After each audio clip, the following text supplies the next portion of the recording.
Hi folks, it's Dave. Miniwa Buju Anishinaabe Dog. So we're working on beadwork today and how to start the two-drop stitch, the peyote stitch, what most people call peyote stitch. You kind of need to know that the term peyote stitch came along for specifically for items that were being used in the Native American church, the peyote church, and so we should probably get away from using the term peyote stitch. That's probably not going to happen, but that's what we should be doing. So, in order to teach you these stitches, I was kind of faced with a problem, and the problem I was faced with was these are size 11 beads. They are the size beads that I almost always use, and they're very small and very fine, and they create beautiful, beautiful patterns. The problem with them, of course, is that it's really hard to see them on camera, and they're very, very small. The thing I like about them is that they're big enough that I can see them, which is nice. A lot of folks work in bead sizes that are smaller than that. These are size 8s. I figured that they were close, but not quite big enough for you to see well. These are size 5, and so that's what I'm going to be using to show you what to do, show you how to do this. These are also size 5, and these are size 11 again. How do you start a two drop stitch, a peyote stitch? Uh, I need to preface all of this with the idea, or at least the understanding, that my way is not the only way, and it may not necessarily be the best way. It's just the way that works really well for me, and that's what I'm showing you here. Uh, so I'm not sure there is a right way of doing anything, actually. But I'm going to show you the way I do it, and if it's helpful to you, then that's a wonderful, good thing. Uh, so, the type of beadwork that I do is almost invariably wrapped around an object, and I always have a leather covering that I apply around the object. And the reason for doing that is that it creates a bed for the beads to sit in. And as the beads stay on the object, they kind of work themselves into a little divot that they make for themselves, and it keeps the beads from sliding around.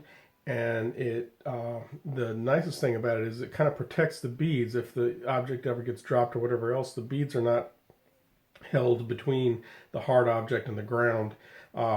Instead, they have this layer of leather underneath them, which protects the beads, which is really nice. Generally, when I go to cover the object, first thing I do is I take my thread and I wrap it around there, and I clamp it over itself, and I pull it up tight, and I wrap it around again, and that's my start. And the reason I do it that way is because I almost never keep those first beads that I put on. I almost invariably end up taking them off later. And the reason is because it's really hard to start doing this kind of beadwork on the edge of something because the beads fall off, and that's a hassle. And so most of the time I'm kind of starting in the middle, and it's hard to start to figure out where all of your where all your design beads are going to go in these first couple of rows. And so a lot of times I'll do the first few rows in just some beads that I'm going to take off later, and then I'll carefully start my design later on. So the first thing that you want to do is you want to go ahead and get your thread wrapped around your object. And I've already strung up a bunch of these beads, and so what we're doing is we're figuring out how many beads it takes to go around. And so in this case, we're going to need a few more. Now I've already done this four or five times, so I happen to know it's probably going to take 5.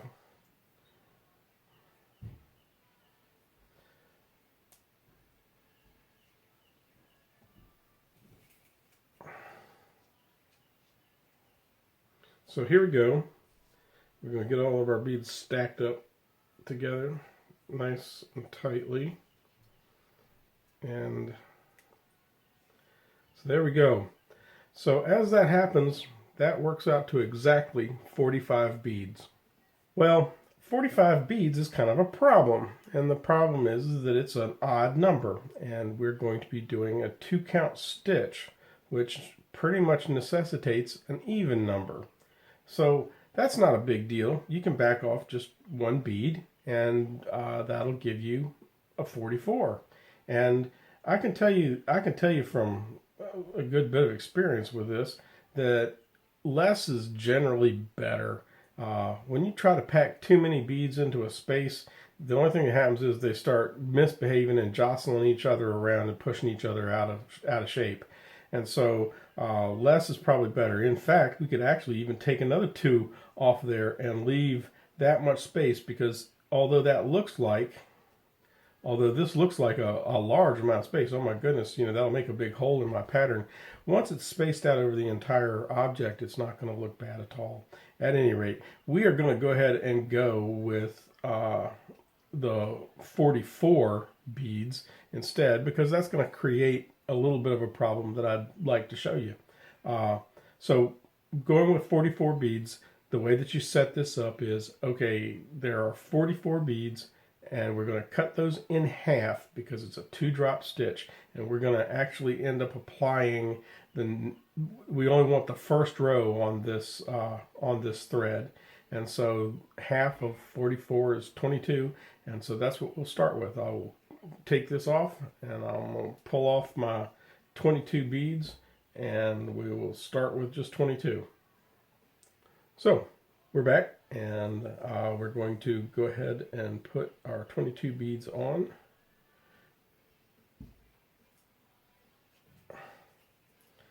Now, I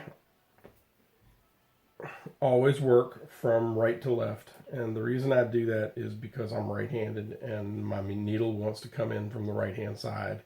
So here are my 22 beads. They go halfway around my object. I'm going to start putting on my new set. So the first thing I do is I make my connection with the beading that's already there. So I come around and I come through that very first bead, and I pull it tight and I hold it with this finger, is the way I'm doing that. Okay, and I'm going to use a different color for this second row, and so what I do is I just pick up a bead and go through a bead, and I pull that up tight, and I keep on doing that. I do that all the way around the object. Doing this stitch, this 2-drop stitch, is setting it up, and doing it is really easy. I'm just doing this video in order to kind of be complete about what it is I'm trying to teach here. And so this is the start. This is what we're doing, and we're going to do this and go all the way around.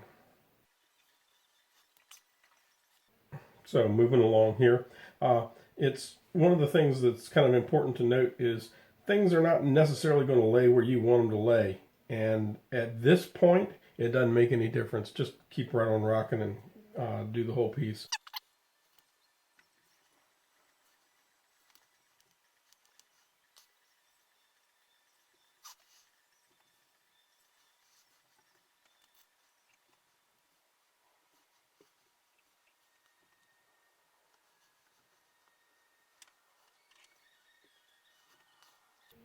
Okay, I've got you back here. So I'm getting right here near the end. I've gone all the way around my piece, and so I'm just going to add on these last few beads. And the reason I've brought you back is, well, for several reasons. Number one, this kind of thing happens all the time, and it's annoying, but you go ahead and you fix it anyhow. And then let me go ahead and get these last couple put in place. Now, working on my last bead, and you'll notice that there's really like barely enough room for the bead in there. And you see how all these things are packing up really tightly? All right, that right there should tip you off and say, wow, I'm really using too many beads this time. As long as you're using an even number of beads, you'll be fine. Now, I can cram this in there and I can make it work. But I can tell you right now that the easiest and best way to handle this is to pull these beads off and start all over again using 2 less beads. If you have checked around and everything's all pulled up tight and everything's all looking good, and that's how much space you've got to put that last bead in, then you need to reconsider. So at this point, and this is one of the great spiritual awakenings that I had, that beadwork has taught me. And you need to ask yourself the question, and the question is, why am I doing this? Because you're at a spot that, oh my goodness, you're going to have to redo a bunch of work. There's only one answer to that question, and the only answer is, I'm doing this because I enjoy doing beadwork. Well, if you enjoy doing beadwork, then it's no problem to go back and redo it because you're going to enjoy doing it anyway. Any other answer is wrong. And the other answers might be, oh, because I need to get this finished for Jimmy before the ceremony, or I need to get this done so I can go to the store, or whatever else. Those are terrible answers. They just don't work. The only answer that really works is, I do this because I enjoy it. And since I enjoy beading, I'm going to say, all right, fine. And I'm going to pull all this beadwork off of here. And the easiest way to pull most of this kind of stuff off here is unwrap your base thread, and then come and start pulling beads off from the back side. Pull that thread through, and now I can go through and take my other beads off. So I'm going to pull off these beads, and I'm going to bring you back, and we're going to do this with 2 less beads.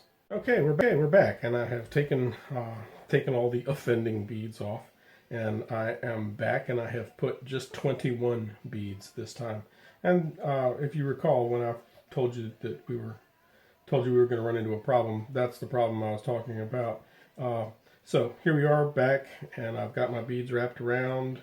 And so what I'm going to do is I'll go through that first bead just like I always do. And so that's the bead I start with. Pull that around. And now we're going to go on and go around the piece. And this time, I suspect things will work out better for us. So I'll go ahead and do this and bring you all back when I've got things together.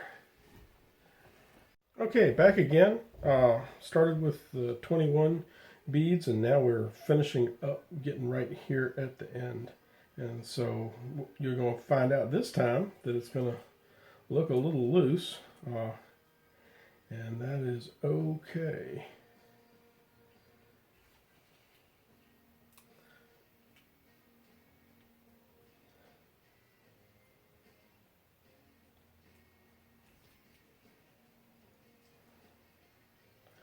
And this time we have the right amount of space so that we can put that bead in there. Now here's the deal.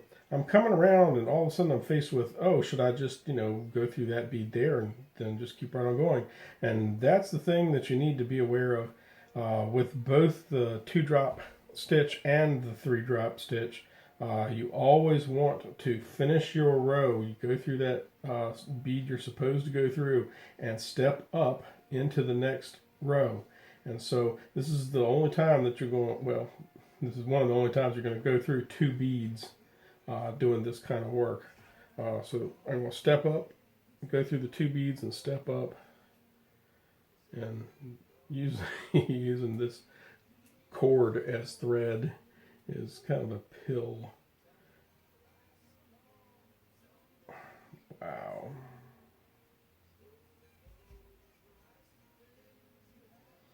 There we go. So there's my last bead pulled up into place. By going through 2 beads, I stepped up into the next row, and now we're ready to start again. And so we've gone through 2 rows, 1, 2, and so that completes our bead pattern. Now we're back to the original pattern we were working with. So I'm going to go back to the white beads just so that you can, kind of see what's going on. And now I'm just going to go ahead and keep doing what I'm doing. And I'll bring you back when I have gone around the rest of the thing. And most of these are not going to lay quite right, and that may tick you off, may make your life kind of miserable because you're all worried about it. It certainly did me for a long time. And now I just kind of go ahead and put them on there because I know that it's easier to straighten them out later than it is to try to deal with them now. So I got you back here. Have finished my third row, and I'm getting ready to do my step up. I wanted you to see the step up again.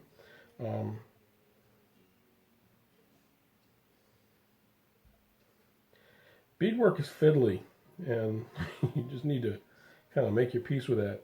So here I am, my last bead. I have to go through that red bead just like everybody else on this row did. So I'm going to go through that red bead. Sometimes you can get through both beads at once by, kind of wiggling things around. Sometimes it's easier just to go through this one bead.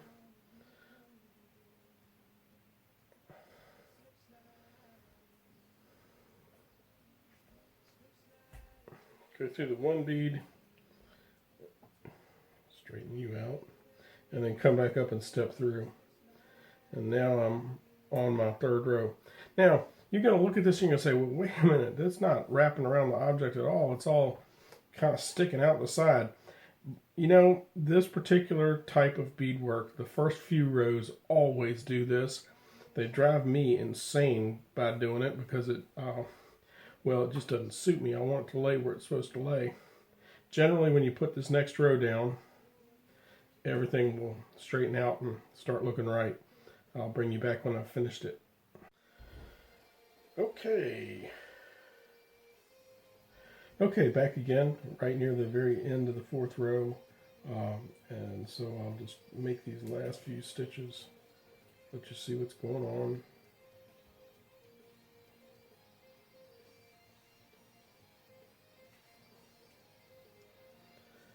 And so things are still trying to kind of stick out over there and around. This row will probably, finishing this row will probably fix it. I go through that white bead just like I have been on the rest of the row. Go through the next bead to step up and pull this around, and I'm going to tighten up all my beadwork now, and things are starting to lie down like they're supposed to. Might need to shift some things. Still got a little bit sticking up here. That'll all lay down by the time I put this next row on here. So that is how you start the two drop peyote stitch, or whatever you want to call it. Thanks for watching, and I will hopefully in future videos show you some interesting things that you can do design wise. But pattern wise, this is how you set this up and this is how you work it. Thank you for watching.